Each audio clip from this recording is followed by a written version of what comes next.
하나님의 부르심을 받고 예수 그리스도를 나의 구주로 믿는 저와 여러분 속에 성령님께서 자족하는 마음으로 가득 채워주시기를 주님의 이름으로 축복합니다.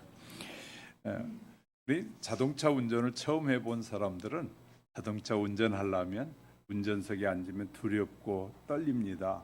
어떻게 운전을 해야 될까? 저도 처음에 운전할 때 친구의 차를 타고 운전을 해보라 그래서 하다가 막 커다란 전봇대 앞에서 50cm 남겨놓고 차를 멈추었습니다. 그 친구가 차를 멈췄더니 버뜩 뛰어내리더니 빨리 내려와 그러더라고요. 왜냐하면 전봇대 받을 뻔했거든요. 그런데 이 자동차에 기름을 잔뜩 넣고 이제 출발하면서 기어를 앞으로 탁 열면 기어를 넣으면 차가 앞으로 가요. 그러나 기어를 백으로 넣으면 뒤로 가요. 우리가 어떤 생각을 가지고 기어를 넣느냐에 따라 앞으로 갈 수도 있고 뒤로 갈 수도 있다는 것입니다. 그러면 신앙생활이 어렵다고 하는 수많은 사람들에게 신앙생활은 어려운 것이냐 쉬운 것이냐, 우리가 어떤 생각을 하느냐에 따라 쉽기도 하고 어려울 수도 있다 그 말이에요. 그러니까 우리가 부정적인 생각을 하면 어렵지만 긍정적인 생각을 하면 신앙생활이 너무 쉽고 편안하다, 즐겁다. 할렐루야. 그러니까 우리의 생각이 어떤 생각을 가지고 교회 나오면서부터 짜증나, 불편해, 이 시간에 너무 황금 같은 시간인데 하고 그런 마음을 먹는 순간에 저와 여러분의 예배와 신앙생활은 힘들어집니다. 그러나 주님이 나를 기다리실 것이고 오늘도 무슨 말씀을 하실까 두근거리는 마음으로 무슨 말씀을 하시든지 나는 그 말씀에 순종하겠습니다. 그리고 그 말씀을 믿고 따르겠습니다라는 마음의 자세를 가지면 벌써 나오는 시간부터 행복해진, 그 누구보다도 위대하시고 전능하신 하나님은 저와 여러분을 만드셨을 뿐만 아니라 오늘도 우리의 삶 속에 개입하셔서 우리가 복되게 해주시려고 역사하신 하나님이다. 저와 여러분의 모든 삶의 여정이 이 악한 마귀에 의해서 고통을 받고 좌절과 슬픔 속에 빠진 우리의 영혼 속에 영원한 행복이 뭔지를, 영원한 삶이 무엇인지를 알려주고 하나님이 영원히 함께 하시겠다고 하시는 약속은 그 누구에게도 주지 않는데 저희 인간들에게만 주신 소중한 약속입니다. 하나님께서 엄청나게 많은 걸 창조하셨는데 유일하게 사람에게만 하나님이 약속하셨어요. 내가 너와 함께 하리라. 내가 누리는 이 모든 축복을 내가 너희와 함께 누리리라. 이런 걸 우리가 생각해 보면요, 어마어마한 축복이 있는데 그것을 보이지 않으니까 자꾸 세상의 축복을 따라가는 사람이 얼마나 많이 있는지 몰라요. 우리는 이렇게 어떤 생각을 갖고 살 것이냐, 그래서 믿음의 생각과 자족하는 신앙을 배워야 된다 라고 저는 제목을 정해봤습니다. 이와 같이 사람도 부정적인 생각들로 채워지면 부정적으로 변하고 불안과 염려 속에 패배 인생을 살게 됩니다. 그리고 운전하시는 분이 사고 날 것 같아, 사고 날 것 같아. 그분은 반드시 사고 납니다. 저는 늘 이 운전을 아침에 시작할 때 하나님 오늘도 성령님께서 지켜주시고 하나님 도와주셔서 안전하게 사고가 나지 않게 해주세요 하고 기도하고 출발하면 마음이 그렇게 편할 수가 없어요. 모든 여건 속에서 위기 속에서 피할 길을 주셔서 잘 피해 가도록 해주셔요. 그래서 우리가 어떻게 사느냐가 중요한데, 그러나 생각이 항상 부정적인 사람들 어떨까요? 부정적인 사람들에게는 부정적인 일이 자꾸 생겨나게 돼 있다. 우리는 뭘 생각하느냐가 너무너무 중요하다는 것이죠. 악한 영은 마귀는 우리에게 불안과 패배 생각을 하다가 마지막에 자포 자포자기하게 만든다. 많은 사람들이 자포자기한 사람들이 자살도 하잖아요.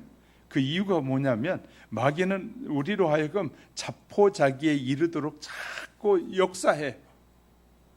그리고 하나님에게서 멀어지게 만들어.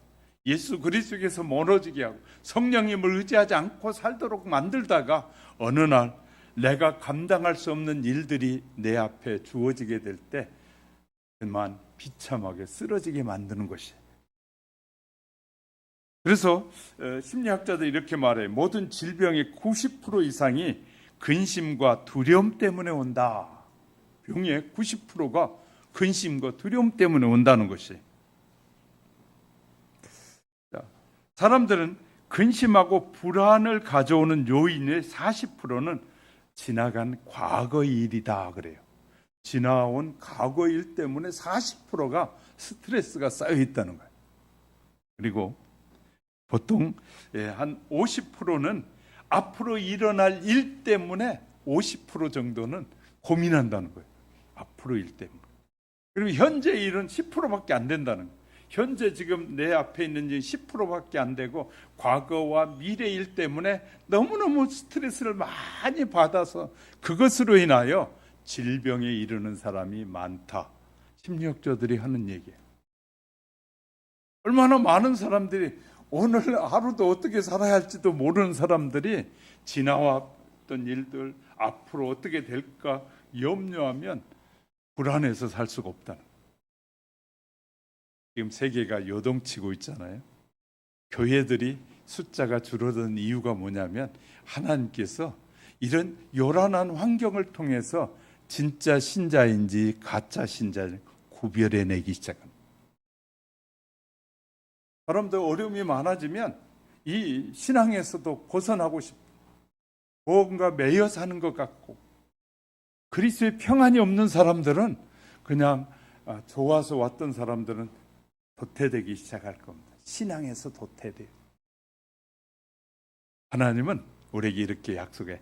끝까지 하나님을 신뢰하고 믿는 자에게 내가 주는 영원한 축복을 누리게 하겠다. 그러니까 우리가 중간에 도태하고 중간에 문제가 생겨 쓰러지는 것은 하나님에 대한 신뢰가 부족하기 때문이다. 부족하기 때문에. 하나님의 신뢰가 분명해지면 우리는 염려하거나 두려워하거나 걱정할 이유가 전혀 없습니다. 성경이 이런 부분에 대해서 너무나 많이 다루고 있어요. 여러분이 설교를 계속 듣고 또 듣고 들어보면은 하나님께서 당신의 백성을 끔찍이도 사랑한다는 사실을 배우게 돼. 근데 어떻게 끔찍이 사랑하냐면 끝까지 추적해서 우리를 돌보시고 축복하신 하나님을 만나게 될 거예요. 하나님은 한 번 한 결정을 결코 변개치 않으신 하나님. 하나님은 한 번 내게 약속하신 그 약속대로 반드시 이루시는 하나님을 만나게 될 것입니다. 왜냐하면 우리는 세상에 수많은 사람들을 만나보면 정말 믿을 만한 사람이 아무도 없잖아요. 그렇게 몸을 맞대고 사는 부부도 나중에는 그냥 서로 그냥 불평불만으로 가득 차 있을 때가 얼마나 많습니까? 그래 가끔 물어봅니다. 남편을 잘 아십니까? 아내를 잘 아십니까? 잘 안돼. 잘 아는데도 불구하고 다툼이 일어나고 결국에는 서로 못 살겠다는 말을 하는 사람이 얼마나 많이 있는지 몰라요.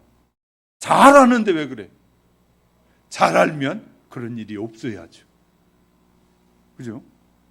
우리가 하나님을 잘 알면 하나님의 약속은 변함이 없어요. 사람의 약속은 흔들리고 변질되는 일이 해반이지만 하나님의 약속은 단 한 번도 변함이 없으신 하나님. 단 한 번도 그 약속을 변개하지 않고 하나님 그 약속대로 이루신 하나님. 하나님에 대해서 많이 안다고 하는 사람들이 하나님을 잘 모를 때가 너무나 많은 거죠. 그래서 우리는 가장 가까이 있는 나와 가장 친한 부부, 오늘 가정의 주일이니까 이 얘기도 좀 해야 될 것 같아요. 가장 친한 부부의 가장 좋아하는 음식은 무엇인지, 가장 어떨 때 어떤 말을 들을 때 좋아하는지 서로 알 수 있어야 돼. 그냥 좋아요 그가 아니라 어떤 말 한마디가 하면 그 마음 때문에 행복해지는 관계, 그리고 그런 말을 서로 자주 할 수 있어야 되는데, 여러분 사랑한다는 말을 몇 번이나 하십니까? 많은 사람들이 그냥 이렇게 얼굴 긁으면서 그 말을 어떻게 해요 그래요. 사랑한다는 단어가 너무 좋은 것인데 그 좋은 단어를 사용하지 않아서 불편해지는 일이 훨씬 많잖아요. 좋은 단어는 자꾸 써야 그 단어의 가치가 있는 거거든요. 근데 진짜 좋은 단어인데 그 좋은 단어를 안 써. 그러니까 별로 효력이 없어요. 좋은 단어들이. 하나님이라는 이 대명사가 너무너무 좋으신 분인데 그 하나님에 대해서 자꾸 구하질 않아요. 하나님은 우리에게 너희가 무엇이든지 구하라, 찾아, 두들기라, 내가 주고 싶다, 주고 싶다, 주고 싶다. 그런데 우리는 기도 안 해. 얼마나 기도를 안 하고 사는지 몰라요. 하나님은 우리에게 모든 것을, 하나님이 온 우주를 만드시고 우주보다 더 우리를 사랑하시는데, 얼마나 사랑하시기에 그의 나라에서 영원토록 우리와 살고 싶어 하신다고 약속하시는데 그 하나님에 대해서는 별로 관심이 없는. 예, 지금 눈에 보이는 당장의 것에 우리가 너무 흔들릴 때가 많아요. 남자든 여자든 돈에 흔들리고 명예에 흔들리고 세상 부귀 영화에 흔들릴 때가 너무 많아요. 그런 사람들 중에서 신앙생활 하게 되면 아마 신앙생활에서 하나님이 물질적인 복을 주면 가장 먼저 떠날 사람들이. 왜? 복을 받았잖아요. 이제는 자기 멋대로 누리고 싶어 하는 거예요. 하나님이 우리에게 복을 주실 때 약속이 이런 건 약속이에요. 나를 영화롭게 하고 내 이름을 존귀케 하는 자에게 내가 마음껏 복을 주리라. 할렐루야. 나를 위해서 주는 것이 아니라 하나님의 영광을 위한 복을 주신다는 거예요. 근데 너무나 많은 사람들이 하나님의 영광스러운 축복을 자기 것으로 착각하고 사는 사람이 너무 많은 거예요. 그래서 성도들은 긍정적인 생각을 우리가 갖고 사는 것이 너무 중요해요. 오늘 본문은 바울이 다메섹 도상에서 예수 그리스도에게 붙들린 바 되어 다메섹을 향해 가다가 예수 믿는 사람을 핍박하고 그들 죽이기 위해서 가다가 주님을 만나게 돼요. 그리고 한순간에 눈이 어두워져 버렸어요. 눈이 어두워졌어요. 하나님께서는 어떤 증거를 통해서 나를 사랑하고 너에게 관심이 있다고 말씀하실 땐 증거를 보이실 때가 많아요. 저에게도 하나님이 들려주시고 말씀하실 때가 너무 많으셨어요. 왜? 사랑한다는 것이. 그러니까 우리는 좋은 사람끼리는 늘 사랑한다는 사람끼리는 좋은 말을 많이 해줄 수 있어야 돼요. 우리는 부정적인 용어를 쓰기보다는 긍정적인 용어를 통해서 상대방에게 좋은 말을 많이 해줄 필요가 있단 말이에요. 하나님은 우리에게 계속해서 우리가 별짓을 다 하고 살 때도 하나님은 우리에게 늘 말씀, 내가 너를 사랑한단다. 돌아와라. 돌아오기만 하면 내가 너 다 용서해 줄게. 이렇게 말씀하시나.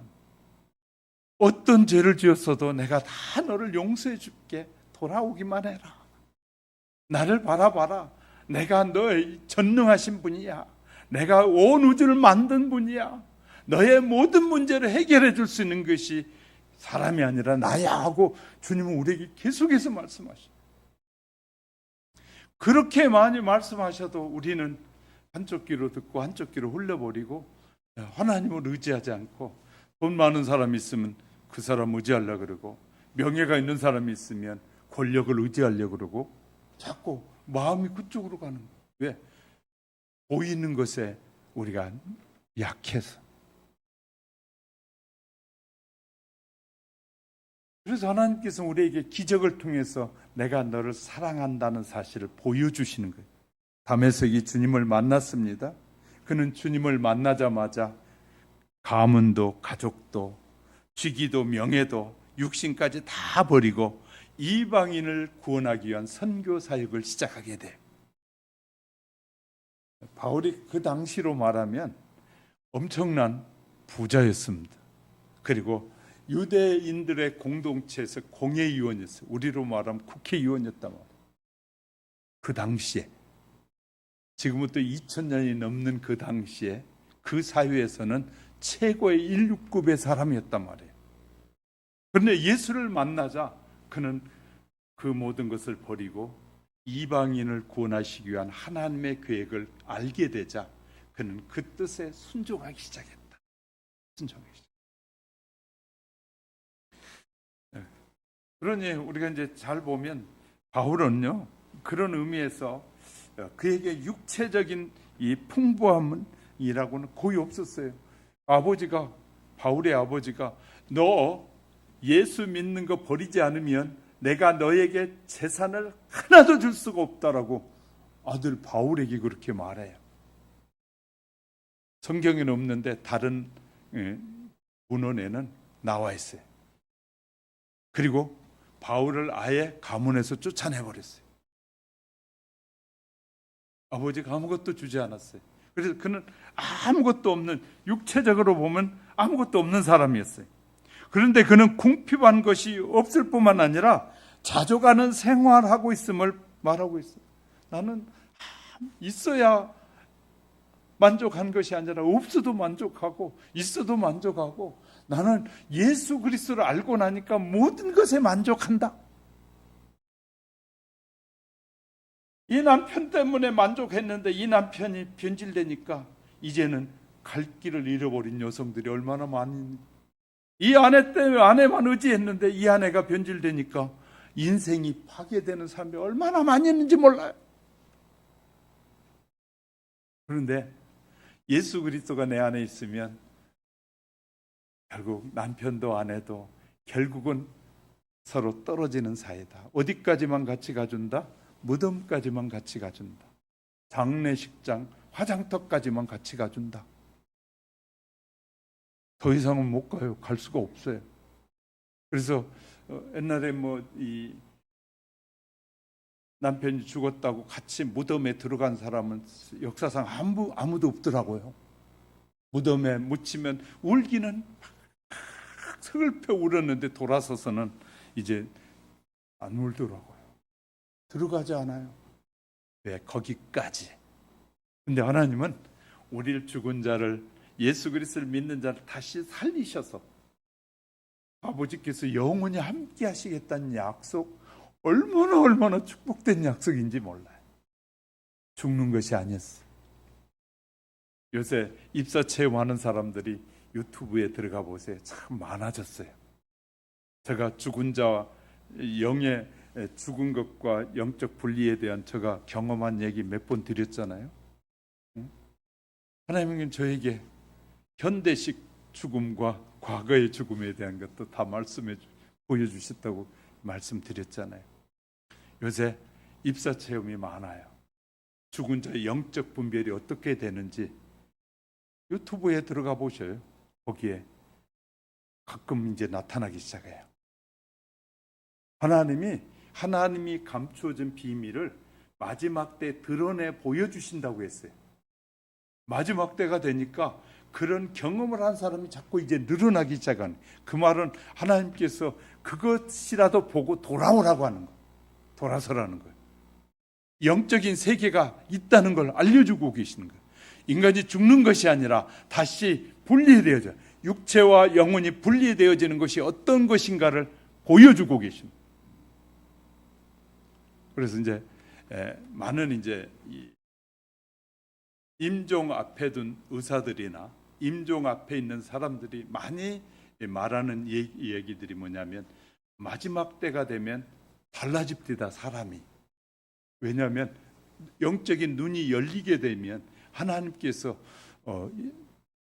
보여주시는데 지옥에 갈 자와 천국에 갈 자를 보여준다. 그래서 크리스찬 염을 하시는 많은 분들이, 크리스찬들은 이렇게 말해요. 가서 시신만 보면 천국에 갔는지 지옥에 갔는지 알겠던데요. 이렇게 말해요. 예수 그리스도를 믿고 사는 하나님의 사람들이 이제 가서 염을 하려고 딱 그때 여는 순간에 이번 지옥 같구나, 천국 같구나 보인다는 거예요. 왜?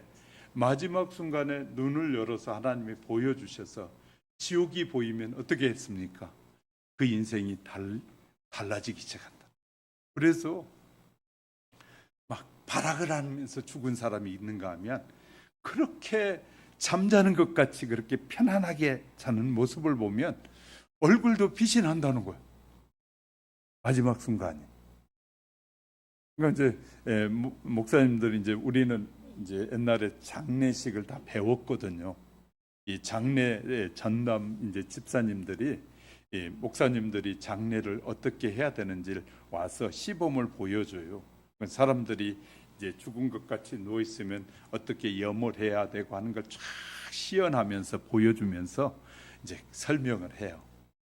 그분들은 보통 10,000명씩 이 시신을 염하고 했던 분들이, 이런 분들이 와서 이제 신학교에 와서 특별 시간에 그런 걸 시연을 해줘요.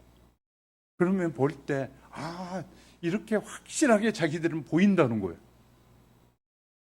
이런 것처럼 우리가 어떤 생각을 하고 사느냐가 너무너무 중요한데, 바울은 디모데에게 권면하기를 디모데 후서 1장 7절에 보니까 하나님은 우리에게 주신 것은 두려워하는 마음이 아니요 오직 능력과 사랑과 근신하는 마음이니, 두려워하는 마음, 근심하는 불안한 마음은 하나님이 주신 것이 아니라 마귀가 주는 것이라는.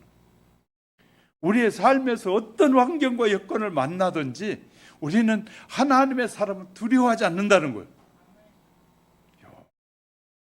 이런 말씀들을 우리에게 주시면서 우리에게 믿으라고 말해요. 신뢰하라고 말해요. 그러면 두려움이 사라지게 된다는 거예요. 물론 생각을 잘 조절해서 얼마든지 건강하게 기쁘게 성공적으로 살아갈 수 있지만, 수많은 사람이 마귀의 유혹에 꼬임을 받아서 유혹에 끌려다니다가 인생을 비참하게 마무리하는 때가 많다는 거예요. 그래서 오늘 바울을 통해서 신앙인이 자족하는 마음 계획을 세워야 되고, 그런 자족하는 삶을 어떻게 살아갈 수 있는지를 함께 나눌 때 하나님께서 저와 여러분에게 말씀의 세계 속으로 저와 여러분을 깊이 들어갈 수 있게 되기를 주님의 이름으로 축복합니다. 첫 번째는요, 부정적인 생각은 믿음의 지우개로 지워버려라. 믿음의 지우개. 10절에 보세요. 내가 주 안에서 크게 기뻐함은 너희가 나를 생각하던 것이 이제 다시 싹이 남이라. 너희가 또 나를 또한 이를 위하여 생각은 하였으나 기회가 없었느니라. 바울은 빌립보 성도들에게 주 안에서 항상 기뻐하라. 너희의 관용을 모든 사람에게 알게 해라. 예수를 제대로 믿으면 이 남에게 관용을 베풀 수 있게 돼요. 왜? 내 것이 다 아니라고 생각하니까 주는데도 아까워하지 않게 되는 거예요. 그 모든 지각에 뛰어난 하나님의 평강이 그리스도 예수 안에서 너희의 마음과 생각을 다 지켜주시리라. 이런 말씀을 딱 읽을 때요, 저희들은 그냥 깜짝깜짝 놀랍니다. 하나님, 우리의 생각과 삶을 다 지켜주신다고요? 내가 지켜야 되는데 이 하나님이 지켜주시는 거예요. 나는 감정에 따라서 오늘은 이랬다, 오늘은 저랬다 할 수 있는데 하나님이 지키시면 정확하게 지켜주기 때문에. 자, 이렇게 마귀란 몸은 하찮은 말 한마디에, 마귀가 하는 말 한마디에 사람들은 휘청거리기 시작합니다. 믿음이 없는 사람은 마귀가 유혹하는 유혹에 그냥 쉽게 휘청거려요. 그렇기 때문에 마지막 때가 되면 될수록 하나님께서는 믿음 있는 사람들에게 믿음을 더 가지게 하려고 말씀을 주시고 기적을 통해서 보여주시는 거예요. 자꾸 믿음을 가지라. 우리 마귀의 정체를 알면 대단하지 않다는 걸 알게 돼요. 성도의 생활 앞에서 마귀가 나타나 시험을 하고 어려운 장애물을 놓는다고 하더라도 마귀는 이렇게 기억하면 쉬워요. 마귀는 따라해 보세요. 마귀는 거짓말장이요, 콩갈쟁이요, 이빨 빠진 독사요, 발톱과 이빨이 빠진 사자다. 왜? 와서 그냥 겁은 주는데 못 물어보지를 못해. 왜? 우리에게는 누가 계시니까? 예수 그리스도가 계시니까. 그러니까 콩갈만 치는 거예요. 와서 맨날 그냥.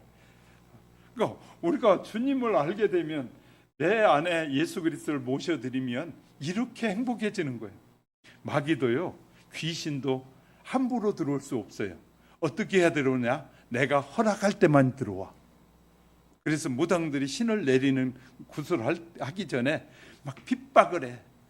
강제로 너에게 신이 내리고 싶다고 막 해가지고, 가족력이 있으면 가족력에 막 끌어당겨. 그래가지고 어떻게 하든지 신을 내려서 천국에 못 가게 하려고 신을 보여줄러. 그때 마음을 여는 순간에 귀신이 들어오는 거예요. 우리가 허락하지 않으면 들어오지 못해요. 야, 얼마나 우리에게요 강력한 하나님이 힘을 주셨는지 몰라요. 그래서 하나님도 우리에게 자유의지를 주셔서 예수 그리스도를 나의 구주로 믿기로 고백하고 받아들입니다 할 때 주님이 들어오셔. 하나님도 그냥 안 들어오셔. 믿음으로 받아들이는 자는 하나님이 그때부터 보호해 주시고 책임지시겠다는 거예요. 근데 악령도 마찬가지예요. 저와 여러분이 악령을 받아 들어오는 거 허락하겠소 하면 그 순간에 들어오면 나가는데 어마어마하게 힘들어. 우리의 생각대로 안 돼. 사람의 생각대로 되면 뭐 귀신 무당된 사람들 다 그 쉽게 되게 영적 전쟁을 엄청나게 해야 되는데, 대신 악한 영은 나갈 때 그냥 나가는 법이 없어요. 반드시 대가를 지불하게. 야, 너무너무 무서워요. 그러므로요, 우리가 이제 하나님께서 우리에게 지혜를 주셔서 분별해. 우리가 물건을 살 때도 너무 비싼 것 같으면 좀 깎아주세요 하고 계산도 할 줄 알잖아요. 그러니까 무엇이 복된지, 악한 영의 역사와 성령의 역사가 어떤 것이 복된지 구별할 수 있는 하나님이 지혜를 주셨단 말이에요. 그런데 우리가 그 지혜를 통해서 내게 복되지 않는지 복된지도 구분하지 못하니까 늘 어려운 인생의 길을 걷게 되는 것이, 어느 길을 선택하는 것이 내 인생에 가장 값어치 있고 가치가 있는 길인지를 구별하지 못할 때가 너무 많단 말이죠. 스테인이라는 사람이 있었는데, 그는 문둥병자였습니다.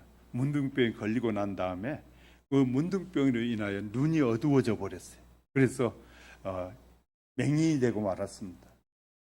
그래서 그는 좌절 속에 빠져 있다가 어느 날인가 성령님께서 그에게 깨닫게 하신 거예요. 뭐냐면, 눈은 어두워 아무것도 안 보이는데 자기에게 영적 정신이 뚜렷한 것이었어요.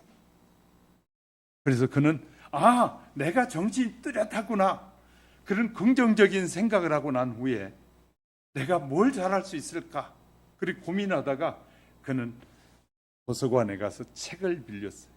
책을 10권 이상을 빌려가지고 와가지고 자기가 볼 수도 없고 하니까 책을 읽어줄 사람에게 돈을 조금씩 주면서 그 책을 읽어주세요 하고 듣기 시작한 거예요. 들었습니다. 그 다음에 문자로 쓰기도 했어요. 그렇게 하다가 결국은 녹음기로 녹음해서 듣기도 하고, 그렇게 하다가 결국은 그가 책을 썼는데 나는 외롭지 않다라는 책을 썼어요. 그러면서 그는 그 책에서 그는 이렇게 말합니다. 나는 잃어버린 것을 슬퍼하는 대신 아직도 남아있는 것을 최대한으로 이용하려고 노력했습니다. 남아있는 것, 긍정적인 사고는 우리 남아있는 것을 활용해서 아름다운 역사를 만들었다는 것. 하나님은 우리에게 재능과 달란트를 다 주셨어요. 그러니 저와 여러분이 아무것도 할 수 없을 것 같거든 하나님 앞에 엎드려, 하나님, 내게 주는 것이 아직 남아있는 긍정적인 것이 무엇입니까? 하고 하나님 앞에 기도하면서 물어보세요.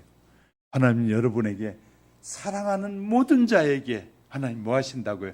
응답하신 하나님. 할렐루야. 그 하나님께서 말씀해 주실 거예요. 희망을 가져라. 내가 너를 도와줄게. 너는 내가 너를 버리지 아니하리라. 내가 너와 영원토록 함께하고 싶다 하고 하나님은 저와 여러분에게, 희망을 잃어버린 저에게 그 적은 끈앞풀 같은 거 하나 잡았는데 그것이 여러분의 인생을 빛나게 해주실 줄 믿으시기 바랍니다. 그래서 하나님을 믿고 의지하는 거예요. 지금까지 우리가 내 재주와 내 힘으로 살아온 것으로 보이지만 결코 그런 것이 아닙니다. 목사님, 제가요 재능이 많거든요. 그래서 내가 이 재능으로 벌었어요. 그렇게 자랑하던 사람이 하루아침에 모든 걸 잃어버린 사람들이 너무너무 많더라고요. 왜? 자기 재능으로 했다는데 잘했는데 왜 잊어버리겠어요? 그에게 재능의 한계가 있기 때문에.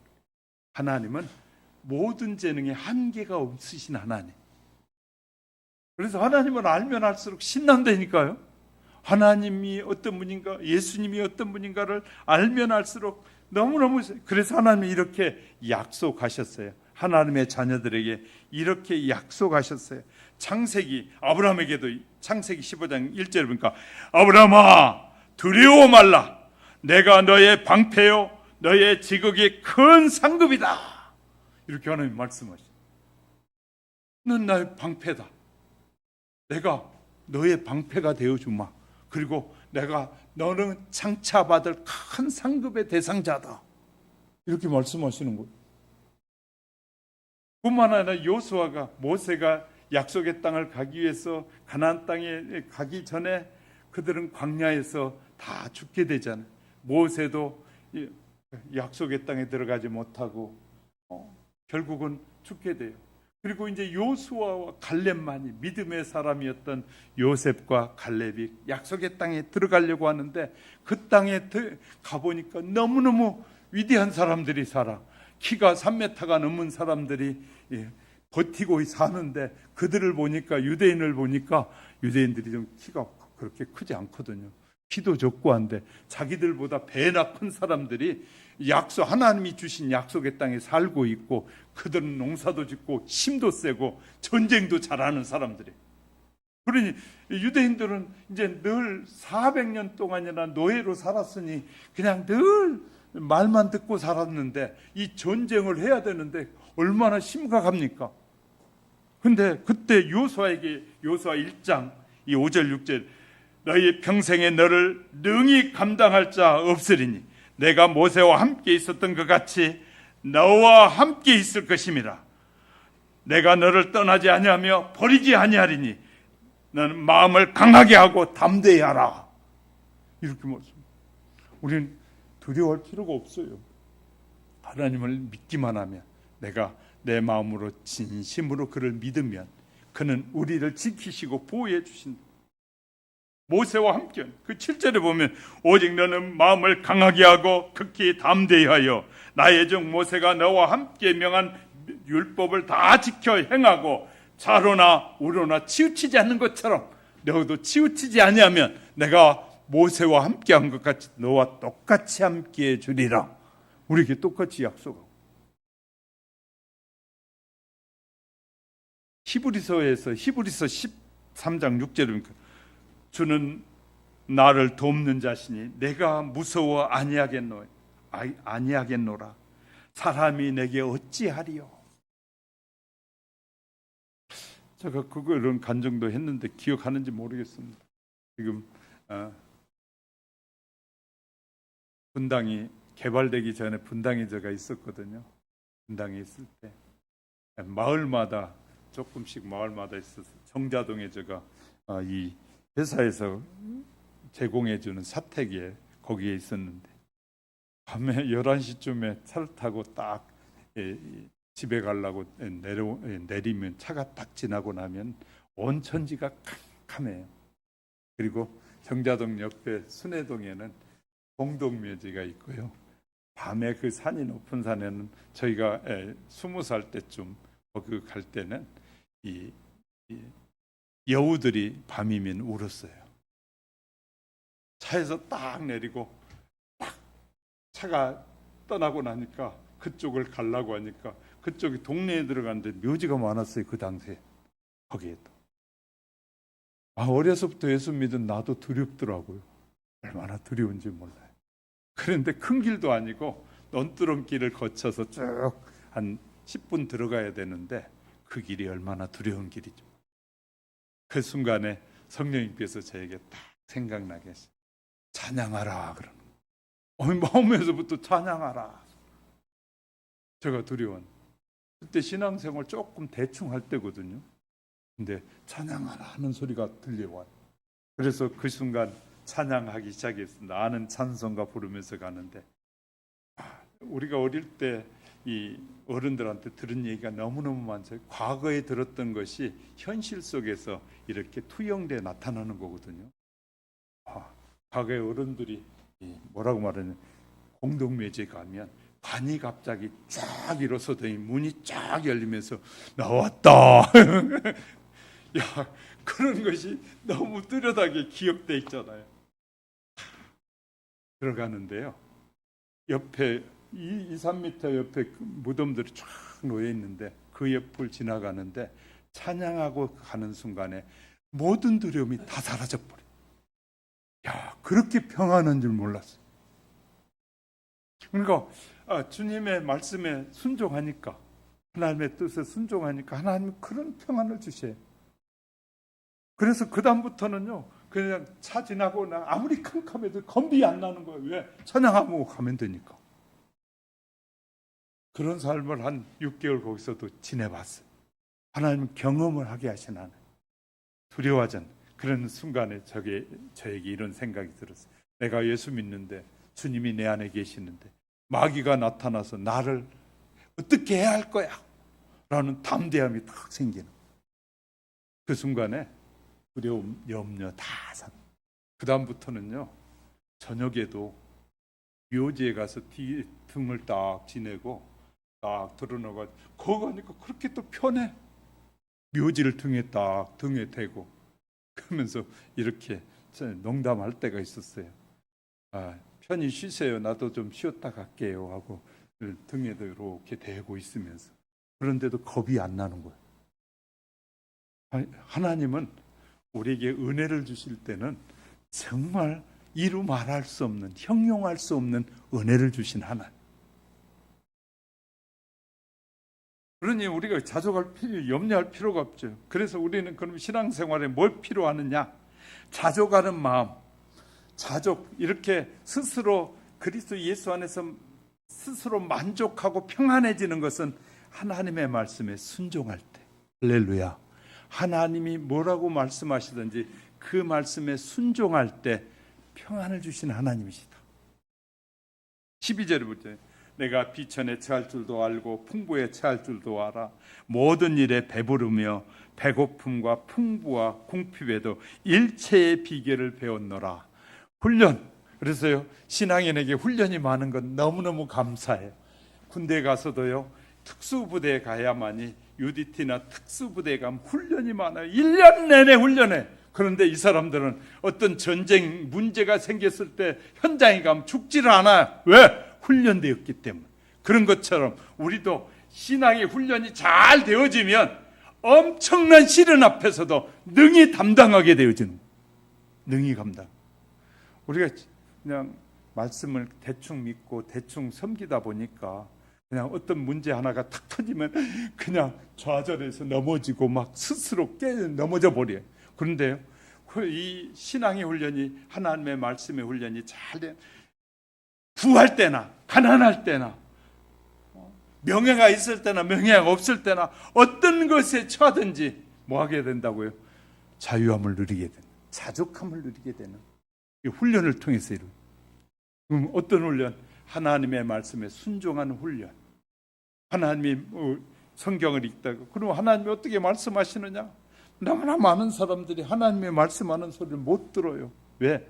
성경을 안 읽으니까. 성경은 하나님의 말씀이에요.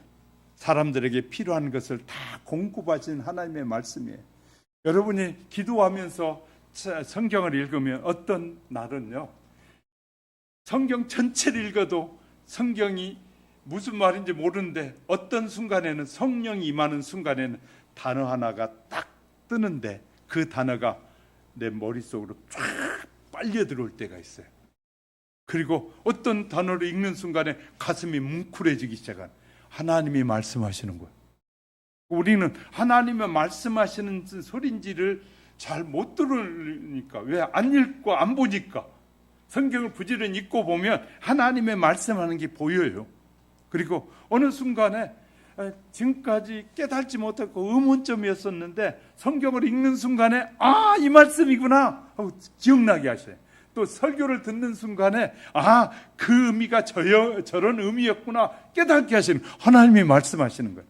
성령을 통해서 늘 각자에게 맞도록 하나님이 각자에게 말씀을 주시는 거예요. 할렐루야. 그러니까 부지런히 우리는 하나님의 말씀을 들어야 돼요. 왜? 주일마다 열심히 오셔서 들어야 돼요. 하나님의 말씀을 잘 들으면 하나님의 말씀이 또렷하게 들려와요. 그리고 그 말씀 붙잡고 기도하면 돼요. 하나님, 이 말씀을 주셨는데 이 말씀의 의미가 내게 깊이 새겨지고 그 말씀에 순종할 때 하나님이 복을 주신다고 했으니 말씀에 순종하기 원합니다. 순종할 수 있는 결단력도 주세요 하고 결단하게 되면 그 약속을 통해 주시려는 하나님의 약속이 저와 여러분에게 주어진 줄 믿으시기 바랍니다. 그렇게 하나님이 역사하시는. 근데 우리가 하나님께 관심이 없어. 우리가 대통령에게 관심이 없으면 대통령이 무슨 말을 하는지도 몰라요. 대통령에게 뉴스를 보는 이유가 뭐냐면 대통령이 무슨 말을 하는지, 긍정적인 말을 하는 건지 부정적인 말을 하는 건지 자꾸 관심을 가지려고 뉴스도 보는 거예요. 나라가 어떻게 돌아가는지 알려니까 뉴스도 보는 거예요. 응? 요새 여자분들이, 많은 직장 여자분들이 막 1억씩 융자 내가지고 주식에 투자하는 거 아십니까? 뉴스 보다 보면 그런 것도 들려요. 직장 생활하는데 그냥 한순간에 이거 얻고 싶어가지고, 돈을 얻고 싶어서 자기 봉급은 3천만 원밖에 안 되는데 1억을 융자해가지고 주식에 투자한다는 거. 그런 것도 들려와요. 보여요. 그러니까 우리가 좀 볼 줄 알아야 돼. 자꾸 들어야 내가 어떻게 판단할지 알지 않겠어요? 하나님의 말씀을 잘 들어야 내가 어떻게 사는 것이 복된지를 알 거 아니겠어요? 그래서 자꾸 들으셔야 돼요. 자족하는 바울은요, 그 많은 고통과 시련 앞에서도 자족해. 아무것도 없어도 행복해. 우리는 있어야만이 행복한 착각 속에 빠진 사람이 너무나 많아요. 비교 의식을 통해서 저 사람과 나를 비교해가지고 저 사람이 100만 원짜리 옷을 입는데 나도 100만 원짜리 옷을 입어야 행복할 것이다. 이 막 연예인들이 나와서 막 거의 좋은 옷 입고 좋은 화장품 쓴다고, 이 화장품 쓰니까 너무 좋아요. 막 수십만 원, 수백만 원짜리 하면 그거 발라야 자기도 행복한 걸로 착각하는 이런 허무맹랑한 유혹에 빠진 사람이 얼마나 많이 있는지 몰라요. 싼 것도 자기 피부에 맞는 걸 쓰면 얼마나 좋은지 몰라요. 저 피부 괜찮잖아요, 그죠? 근데 저 좋은 거 쓴 거 한 번도 없어요. 그래도 피부 괜찮아요. 왜 그럴까요? 저는 바르면서 믿음으로 발라요. 하나님,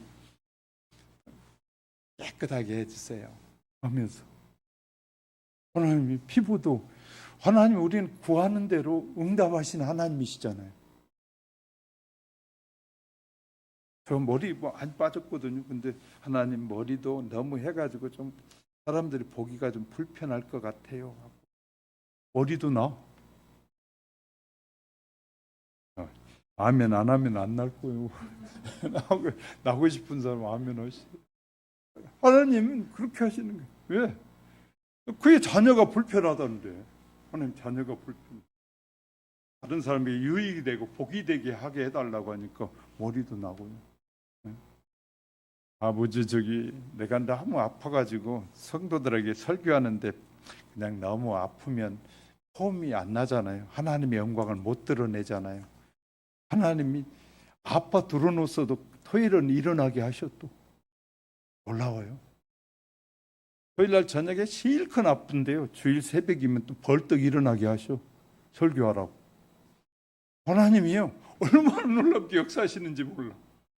그러니까 그때마다 하나님이 살아 역사하신, 나와 함께 하신 하나님이 분명하다 믿어지는 거예요. 경험을 통해서도요. 말씀을 주셨고 경험을 통해서도 언제나 하나님이 함께하고 계심을 알려주신 하나님. 구약시대 욥이라는 사람 들어보셨죠? 욥은 굉장히 부자였잖아요. 그리고 자녀들이 10명이나 됐잖아요. 그런데 성경에 욥이 불행한 일을 만난 것을 소개하고 있어요. 어떻게 소개했는 줄 아세요? 욥기 3장 25절을 보니까 나는 두려워하는 그것이 내게 임하고 나의 무서워하는 그것이 내 몸에 미쳤구나. 그가 하나님을 믿는다고 하고 복음 받았는데 늘 이런 생각이었어요. 내 자녀들이 하루아침에 죽는 건 아닐까, 그런 염려가 있었다는 거예요. 근데 하나님은 그 염려대로 욥에게 역사했다는 거예요. 야, 이런 걸 만나면요, 말씀을 대하다 보면 깜짝깜짝 놀래. 왜 우리가 긍정적이어야 하는지. 내가 자꾸 이혼해야 될 것 같은데 이런 생각을 많이 하면 이혼이 이루어지는 거예요. 부정적인 생각을 자꾸 가지게 되면 부정적인 일이 펼쳐지는 거예요. 하나님은 우리를 사랑하시잖아요. 사랑하시기 때문에 우리에게 긍정적인 사고를 가지라고 자꾸 말씀하시는 거예요. 내가 너를 지켜주고 도와주고 축복해주고 다 해줄 테니까 나를 믿으라고 말씀하시는데 자꾸 내 생각을 갖는 거예요. 내 욕심을 앞세우기 시작하는. 그러면 내 욕심과 내 생각을 앞세우고 부정적인 생각을 앞세우면 부정적인 삶이 돼요. 근데 욥이 그 두려워하는 마음을 가지고 자녀를 한순간에 재물이 양떼 소떼가 한순간에 다 죽게 되잖아요. 근데 친구들이 와가지고 얼마나 이 욥에게 네가 하나님을 잘못 믿었으니까 그러고 막 하고 하나님 원망하여 죽으라고 하면서 막 얘기할 때 욥이 끝까지 그 친구들에게 답변하면서 하나님을 욕하지 않았어요. 하나님에 대한 부정적인 생각을 갖지 않았어요. 그 시험이 통과되니까 하나님께서 다시 욥에게 위로하시려고 갑절의 은혜를 주셨더라. 욥의 마지막 부분이 그렇게 쓰여지고 있어요. 하나님은 우리에게 아픔을 통해서 더 성숙한 신앙이 되게 하시려고. 그러니까 여러분의 문제들이 많은 여러분이 있다면 여러분에게 주신 문제는 여러분을 더 성숙시켜서 그리스도의 평강을 누리게 하시려는 하나님의 사랑이 있다. 할렐루야. 우리는 아픔이 있고 고난이 있으면 하나님이 나를 사랑하지 않는가 봐 하는데 하나님은 진짜 우리를 사랑하시기 때문에 아픔을 허락해 주시는 거예요. 왜? 그 아픔이 성숙해져서 충만한 그 기쁨을 누리게 하시려고. 그러니 우리는 아픔과 고난과 시련이 복이에요, 저주예요? 여러분 지금 어떻게 말하느냐가 중요한데 여러분이 말해봐요. 복이에요, 저주예요? 네, 복이잖아요. 이때는요, 복이에요 하고 확실하게 말해버리면 그냥 이 악한 유혹들이 오다가도 도망가 버려요. 그런데 우리가 내가 의지를 분명하게 가져야 돼. 하나님을 신뢰하는 사람이 신뢰하는 의지를 확실하게 딱 드러내버리면 마귀는 우리에게서 가까이 오지 못해요. 그러니까 여러분이 하나님을 믿는다고 하면서 적당히 믿으려고 자꾸 하니까 그러지, 하나님에 대한 신뢰가 확실해버리면 악한 영은 틈도 타지 못하게 돼 있어요. 그러니까 우리가 하나님에 대한 이런 믿음, 세 번째, 승리하는 신앙은 하나님이, 그러면 우리를 승리케 하신 분이 누가 주시냐? 하나님이 능력 주신다. 오늘 본문요, 이 13절에 보세요. 13 같이 읽어볼까요? 시작. 내게 능력 주시는 자 안에서 내가 모든 것을 할 수 있느니라. 바울에게 엄청난 일들이 일어났는데 그 일어난 일을 잘 극복했던 것은 하나님이 바울에게 능력을 주셨다는 거예요. 그 능력은 하나님의 약속과 순종을 통해서 주시는 능력이에요. 그러니까 우리는 하나님의 약속을 믿으면 얼마든지 행복해질 수 있단 말이에요.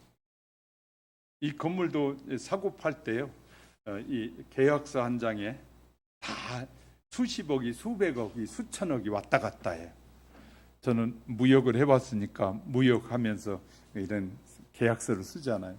그 계약서 하나가 6개월짜리 오다가 떨어지기도 하고, 그거 팩스가 주고받으면 그거 하나에 의해서 6개월짜리 수백만 달러가 오고 가고 그래요. 하나님은 성경을 통해 우리에게 약속해. 이 성경은 저와 여러분의 인생에 가장 소중한 약속이에요.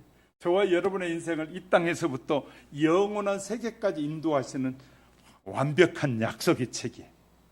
그 약속을 여기 어떤 사람은 집에 가보면 먼지가 뿌옇고 이리 열어보면 세상에 10년이 된데도 하도 안 봐가지고 깨끗해. 그러니까 하나님의 약속을 잘 모르는 거예요. 우리는 때를 따라 돕는 하나님의 은혜를 경험하고 살려면 말씀을 가까이 하면서 늘 기도하셔야 돼요. 하나님 도와주세요. 하나님께서 은혜를 이스라엘 백성들이요, 광야에서 출애굽을 하고 광야에 지날 때 약속의 땅에 들어가는 날짜가 보통 7일에서 14일 정도면 기어가고 걸어가는 사람들이 가도 가나안 땅이란 지금 이스라엘이 점령하고 있는 그 땅에 이 애굽에서 갈 수 있어요. 그런데 그들이 가면서 길거리에서 하나님을 원망하고 모세를 원망하기 시작했어요.